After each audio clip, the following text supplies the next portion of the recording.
हुई ना बात। Oh, I am such a cool dude. Oh cool dude, सामान ला दे पहले, उसके बाद जाना अपनी गर्लफ्रेंड को पटाने। अरे माँ, अब ये सब रायता मत फैलाओ आप। आज वैलेंटाइंस डे है, विशाखा मेरा इंतजार कर रही होगी। आज मैं उसे प्रपोज करने वाला हूँ। ओह शिट, 12 बज गए। माँ, मुझे देर हो रही है, बाय। अरे पर ये सामान, आदि रुक तो सही। आदित्य रुकने वाला नहीं था। वो अपनी माँ की आवाज को अनसुना कर फौरन घर से बाहर निकल गया। आज वो कुछ ज्यादा ही जल्दी में था, क्योंकि उसकी फ्रेंड विशाखा उसका इंतजार जो कर रही थी। दोनों का साथ में लंच का प्रोग्राम फिक्स था। दरअसल बात इससे कुछ बढ़कर थी। विशाखा और आदित्य एक दूसरे को पसंद करने लगे थे, बस प्यार का इजहार ही बाकी था। और आज वैलेंटाइंस डे के दिन आदित्य अपने दिल की बात विशाखा से कहने वाला था। उसने सबसे पहले विशाखा के लिए एक लाल गुलाब और चॉकलेट से भरा एक गिफ्ट बॉक्स खरीदा और फिर सीधा उस रेस्टोरेंट पहुंचा जहां विशाखा उससे मिलने वाली थी। ये सब क्या है? लगता है किसी का एक्सीडेंट हुआ है। उफ, ये सब आज ही होना था क्या? अब नहीं, मैं अपनी डेट खराब नहीं कर सकता। ऐसा करता हूँ, विशाखा को कॉल करके बाहर बुला लेता हूँ, फिर हम किसी दूसरे रेस्टोरेंट चलेंगे। ये सोचकर आदित्य ने फौरन अपने मोबाइल से विशाखा को कॉल किया। हेलो विशाखा, ऐसा करो तुम बाहर आ जाओ, हम लोग कहीं और चलते हैं। यहाँ बहुत भीड़ है, पता नहीं कौन किससे टकरा गया है। अरे भैया, एक ट्रक से वही लड़की टकराई है जिसका ये फोन है, उसी का एक्सीडेंट हुआ भैया। तुम इसके जानकार हो तो जल्दी आकर इसे अस्पताल लेकर जाओ, हालत बड़ी खराब है इसकी। फोन पर उस अनजान आदमी की बात सुनकर आदित्य के होश उड़ गए। वो फौरन उस भीड़ के पास पहुंचा और लोगों को हटाकर देखा तो वाकई उस आदमी की बात सच थी। विशाखा खून से लहूलुहान सड़क पर औंधे मुंह पड़ी थी। आदित्य फौरन विशाखा को लेकर अस्पताल पहुंचा, लेकिन तब तक बहुत देर हो चुकी थी। विशाखा अब इस दुनिया में नहीं थी और ये दुख आदित्य से सहन नहीं हो रहा था। अपने आप को संभाल मेरे यार, जो कुछ हुआ उसमें तेरी कोई गलती नहीं है। विशाखा को जाना ही था। नहीं, विशाखा को ऐसे नहीं जाना था यार, ये तू भी जानता है और मैं भी। ये सब मेरी वजह से ही हुआ है। पता नहीं ऐसा मेरे साथ ही क्यों हो रहा है यार। इतना कहकर आदित्य फूट फूट कर रोने लगा। आदित्य के साथ ऐसा कुछ पहली बार नहीं हो रहा था, बल्कि ये तीसरी बार था जब आदित्य का प्यार अधूरा रह गया था। ये बहुत ही अजीब बात थी कि पिछले 3 सालों में हर वैलेंटाइंस डे पर आदित्य ने जब भी किसी लड़की को प्रपोज करने की कोशिश की तो उसके ऐसा करने से ठीक पहले उस लड़की की मौत हो गई। पहले तो आदित्य ने किसी तरह खुद को संभाल लिया, लेकिन अब विशाखा को खोने का गम उससे बर्दाश्त नहीं हो रहा था। मुकुल बेटा, आदि ठीक तो है ना? फिलहाल तो वो सो गया है आंटी, पर वो ठीक है या नहीं अब पता नहीं। सुबह घर से जाते हुए कितना खुश था मेरा बच्चा। मुझे भी लगा कि शायद इस बार सब ठीक होगा, लेकिन फिर से वही सब। हे राम, मुझे तो कुछ समझ नहीं आ रहा। जाने किसकी काली नजर लग गई है मेरे बच्चे की खुशियों को। अब आंटी, बात तो वाकई चिंता की है। अब 1-2 बार की बात अलग थी, लेकिन ये लगातार तीसरी बार है जब ठीक वैलेंटाइंस डे के दिन ही आदि की गर्लफ्रेंड इस तरह से। पहले तो मुझे सिर्फ शक था, लेकिन अब पूरा यकीन हो गया है। क्या कहना क्या चाह रहे हो बेटा? साफ साफ बोलो ना। आंटी, अब मुझे लगता है कि या तो आदि पर किसी ने कोई जादू टोना कर दिया, या फिर ये जरूर किसी भूत प्रेत का चक्कर है। हैं? ये क्या कह रहे हो बेटा? अगर ऐसा है तब तो बड़ी मुसीबत हो जाएगी। अब मैं क्या करूं? अब तुम ही कुछ बताओ बेटा। आप चिंता मत कीजिए आंटी, मैं करता हूँ कुछ। आप बस आदि का ख्याल रखिए, मैं थोड़ी देर में आता हूँ। इतना कहकर मुकुल वहां से चला गया और आदित्य की माँ रवीना गहरी चिंता में पड़ गई। फिर उसी शाम मुकुल वापस आदित्य के घर आया, लेकिन इस बार वो अकेला नहीं था। आंटी, इनसे मिलिए, ये काव्या जी हैं। ये एक जानी मानी साइकेट्रिस्ट हैं, साथ ही इन्होंने तंत्र मंत्र की भी अच्छी खासी शिक्षा ली हुई है। मैंने इन्हें आदि के बारे में सब कुछ बता दिया है। ये आदि से मिलना चाहती हैं। अब वो कहाँ है? वो अपने कमरे में है बेटा, बस रोए जा रहा है। ना कुछ खाने को तैयार है, ना पीने को। इतना कहकर रवीना रोने लगी। तब काव्या ने आगे बढ़कर रवीना के कंधे पर हाथ रखते हुए कहा, आंटी आप बिल्कुल भी चिंता मत कीजिए, अब मैं आ गई हूँ ना, मैं सब ठीक कर दूंगी। मुझे आदित्य के पास ले चलिए प्लीज। काव्या की उम्र बहुत ज्यादा नहीं थी, लेकिन फिर भी उसके चेहरे पर एक अलग ही कॉन्फिडेंस नजर आ रहा था। काव्या ने तंत्र मंत्र की शिक्षा अपने पिता से बहुत छोटी उम्र से ही लेनी शुरू कर दी थी। साथ ही ह्यूमन साइकोलॉजी पर भी उसकी अच्छी खासी पकड़ थी। दूसरी तरफ आदित्य पूरी तरह से टूट चुका था। उसे हर जगह विशाखा ही नजर आ रही थी। एक तरह से उसने अपना दिमागी संतुलन खो दिया था। ऐसे में जब काव्या उसके सामने आई तो आदित्य फौरन अपने बिस्तर से उठकर उसके गले लग गया और रोते हुए बोला, विशाखा, ओ मेरी विशाखा, कितनी देर कर दी तुमने आने में। अब मैंने तुम्हारे लिए गिफ्ट खरीदा है। अब कहाँ है वो? हाँ, ये रहा। आदित्य ने पास ही रखा गुलाब और उठाया और फिर उसे काव्या की तरफ बढ़ाते हुए अपने घुटनों पर बैठ गया। वो काव्या को विशाखा समझ रहा था और उसे प्रपोज करने वाला था, लेकिन तभी आह, ये क्या? मुकुल, मुकुल तुम सही थे, बात इतनी सीधी नहीं है। विशाखा, तुम ठीक तो ना? मैं बिल्कुल ठीक हूँ आदित्य, तुम मुझसे कुछ कहने वाले थे ना? कहो ना, मैं सुनने के लिए तैयार हूँ। इतना कहते ही काव्या ने अपने मन में एक मंत्र पढ़ा और आदित्य की तरफ बढ़ने लगी, लेकिन इससे पहले कि वो आदित्य के करीब पहुंचती, एक बार फिर हवाओं का रुख बदलने लगा। अच्छा, तो तुझे लगता है कि तू मेरी नाक के नीचे से इसे ले जाएगी? चल पीछे हट, वरना क्या कर लोगी तुम? वही ना जो इसकी बाकी गर्लफ्रेंड्स के साथ किया। वो सब कमजोर थी, पर मैं अलग हूँ, समझी तुम? अगर हिम्मत है तो मुझे रोक कर दिखाओ। इतना कहकर काव्या एक बार फिर आदित्य की तरफ बढ़ने लगी और फिर आखिरकार वही हुआ जो काव्या चाहती थी। हवा के एक तेज झोंके के साथ एक भयानक सी दिखने वाली चुड़ैल वहाँ पर नजर आने लगी, जो आदित्य और काव्या के बीच खड़ी थी। अब बोल, पीछे हटेगी या फिर मरेगी? है? बोल। ना मैं पीछे हटूंगी और ना तुम्हें तुम्हारी मनमर्जी करने दूंगी। बोलो आखिर क्यों कर रही हो ये सब? क्यों उन लड़कियों को मारा तुमने? आखिर आदित्य से क्या दुश्मनी है तुम्हारी? दुश्मनी? नहीं रे, ये तो मेरा प्यार है। He is my Valentine forever.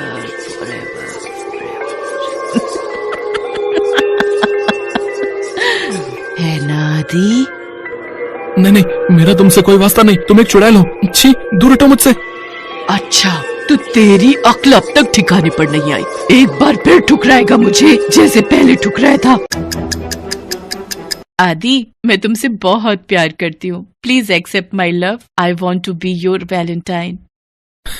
क्या बकवास है। ये सब बोलने से पहले एक बार आईने में अपनी शक्ल तो देख लेती। एकदम बहन जी लगती हो, बहन जी। ऊपर से फटीचर खानदान से हो, सो अलग। जाओ, जाकर किसी अपने जैसे को ढूंढो।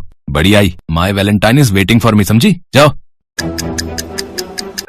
तू तो मुझे छोड़कर चला गया, पर मैंने तुझे नहीं छोड़ा और ना ही कभी छोड़ूंगी। तूने मेरे सच्चे प्यार को ठुकराया था ना, अब मैं भी देखती हूँ कि तुझे कौन अपनाती है। मार दूंगी, हर उस लड़की को मार दूंगी जो तेरे और मेरे बीच में आने की कोशिश करेगी। नहीं, तुम ऐसा नहीं कर सकती। आदित्य ने जो बर्ताव तुम्हारे साथ किया वो तो गलत था ही, लेकिन तुम जो कर रही हो वो भी बिल्कुल सही नहीं है। तुम आदित्य को कभी नहीं पा सकती और ये तुम भी अच्छे से जानती हो। अगर ऐसा है तो फिर इसे भी मरना होगा। मैं इसे कभी किसी और लड़की के साथ नहीं देख सकती। इतना कहकर वो चुड़ैल आदित्य की तरफ उसे मारने के लिए बढ़ी, लेकिन उससे पहले ही काव्या ने एक मंत्र पढ़कर चुड़ैल की तरफ फूंका, जिससे चुड़ैल आदित्य से दूर जाकर गिरी। और फिर काव्या उसके पास जाकर बड़े ही प्यार से बोली, इसे मारकर कुछ हासिल नहीं होगा तुम्हें। देखो, मेरी बात ध्यान से सुनो। तुम एक ऐसे लड़के के लिए खुद को तड़पा रही हो जो तुम्हारे सच्चे प्यार के लायक है ही नहीं। इसने तुम्हारी बेइज्जती की और तुमने इसके लिए अपनी जान दे दी। ये क्या कम बड़ी बेवकूफी थी जो अब मरने के बाद भी इसके ही पीछे पड़ी हो? मेरी मानो तो इसे इसके हाल पर छोड़ दो और अपने लिए एक नई जिंदगी चुनो। किसी ऐसे से मिलो जो सच में तुम्हारा प्यार पाने और तुम्हारा वैलेंटाइन बनने के लायक हो। काव्या की बातें उस चुड़ैल को समझ आ रही थी, इसीलिए वो चुपचाप आंखों में आंसू लिए काव्या को सुन रही थी। फिर काव्या ने कुछ मंत्र पढ़े और वो चुड़ैल हमेशा के लिए आदित्य की जिंदगी से चली गई। आदित्य अब आजाद था, लेकिन सच ये भी था कि ये सब कुछ देखने और सुनने के बाद उसमें फिर किसी लड़की को प्रपोज करने की हिम्मत ही नहीं थी।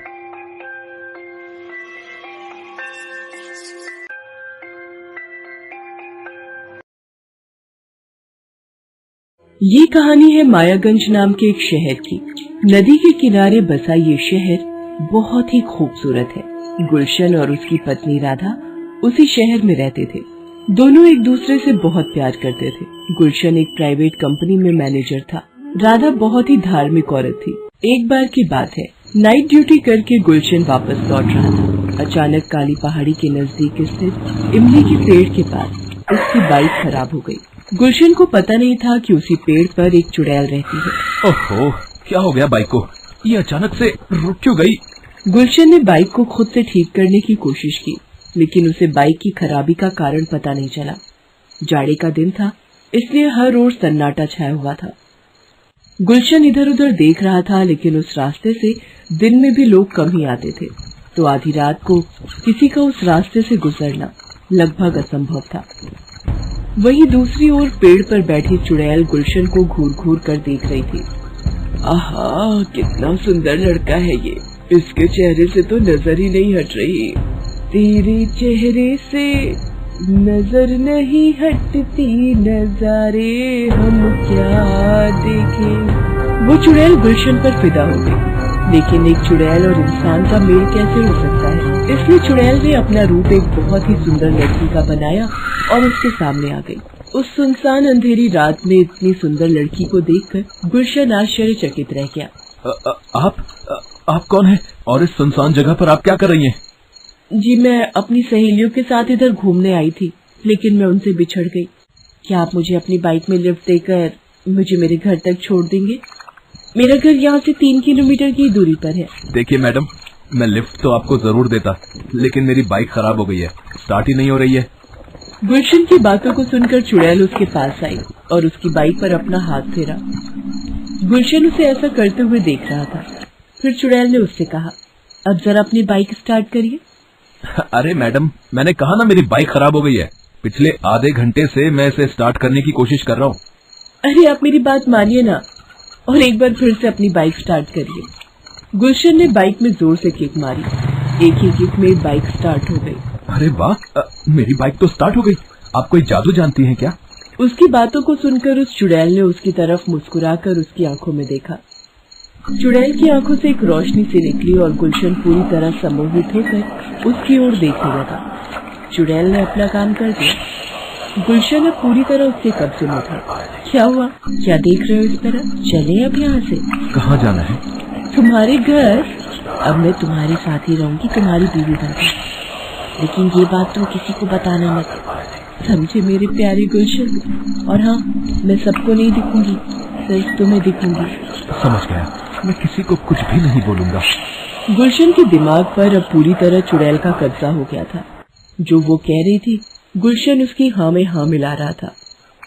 उसके बाद वो चुड़ैल गुलशन की बाइक के पीछे बैठ गई। गुलशन उसे अपने घर ले आया, लेकिन जैसे ही वो अपने घर में प्रवेश कर रहा था, उसका पालतू कुत्ता जोर जोर से भौंकने लगा। ये देखकर गुलशन की पत्नी राधा ने कहा, अरे मोगली, क्या हो गया तुम्हें? तुम आज इतना क्यों भौंक रहे हो? चलो चलो अंदर। लेकिन मोगली ने भौंकना बंद नहीं किया।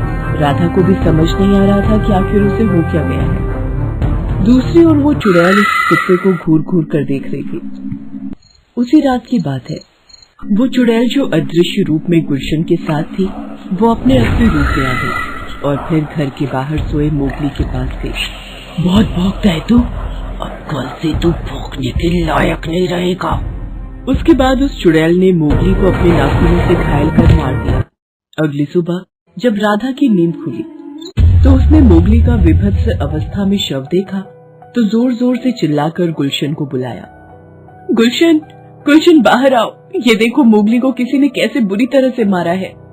लेकिन राधा के बार बार बुलाने पर भी गुलशन बाहर नहीं आया। उस दिन के बाद से गुलशन में बहुत ही ज्यादा बदलाव राधा ने देखा। वो राधा से हमेशा खिंचा खिंचा रहता। राधा उससे बात करने की कोशिश करती तो वो उसे अजीब नजरों से घूरने लगता। यही नहीं, राधा अगर उसे छूने की कोशिश करती तो उसे बिजली का तेज झटका सा लगता। आखिर क्या हो गया इन्हें? ये मुझसे इतना खींचे खींचे क्यों रहते हैं? और मैं इन्हें छूने की कोशिश करती हूँ तो मुझे बिजली का झटका सा क्यों लगता है? राधा के साथ जो हो रहा था वो उसकी समझ से परे था। दूसरी ओर गुलशन राधा को अपने कमरे में भी नहीं आने देता।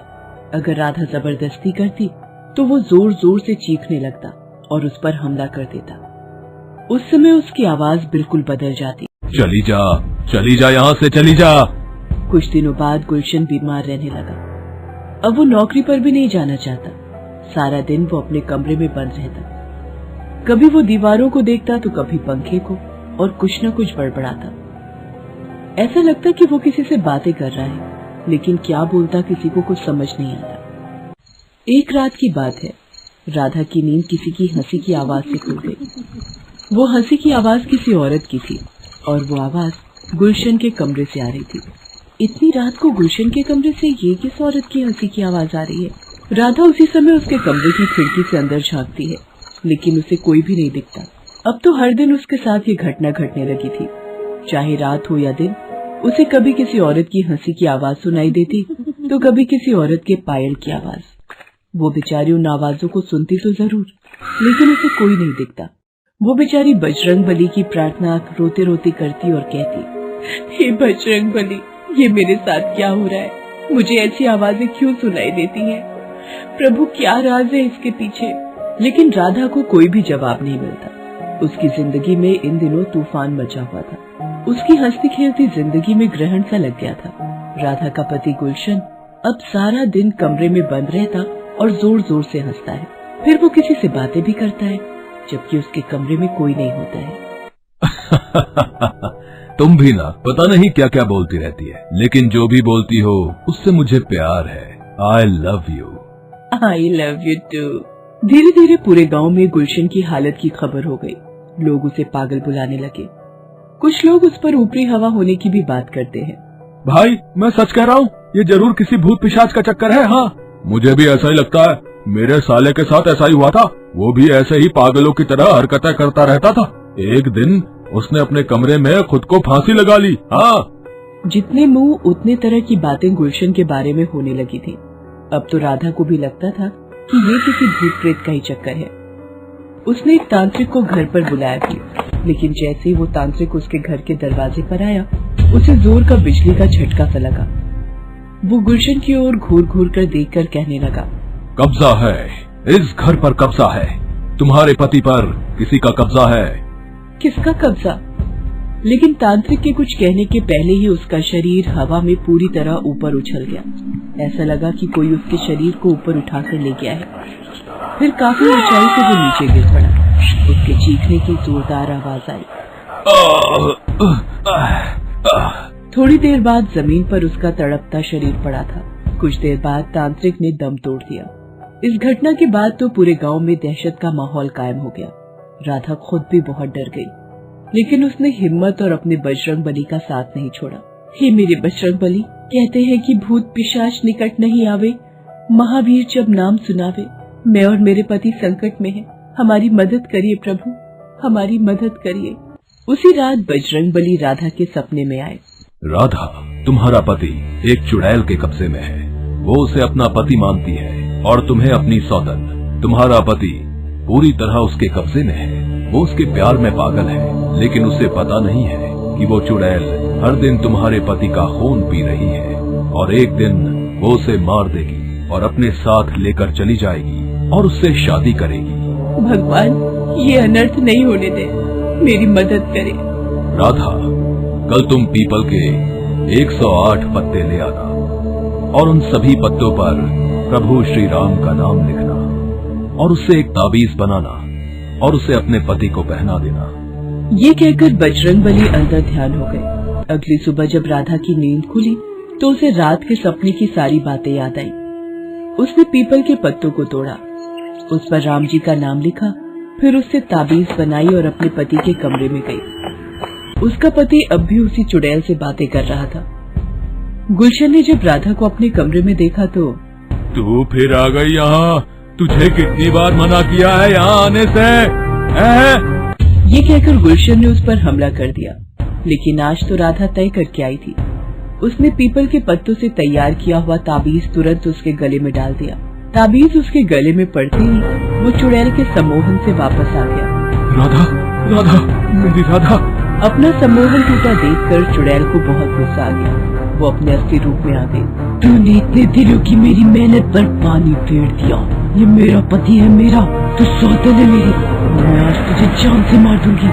ये कहकर चुड़ैल ने राधा पर हमला कर दिया। तब गुलशन ने अपने गले में पड़ा ताबीज उतारा और राधा के गले में डाल दिया। चुड़ैल ने उसे जैसे ही छुआ वो जलकर धस। राधा की भक्ति ने इस परिवार को चुड़ैल की बुरी नजर से बचा लिया। हेलो दोस्तों, कैसे हैं आप सब?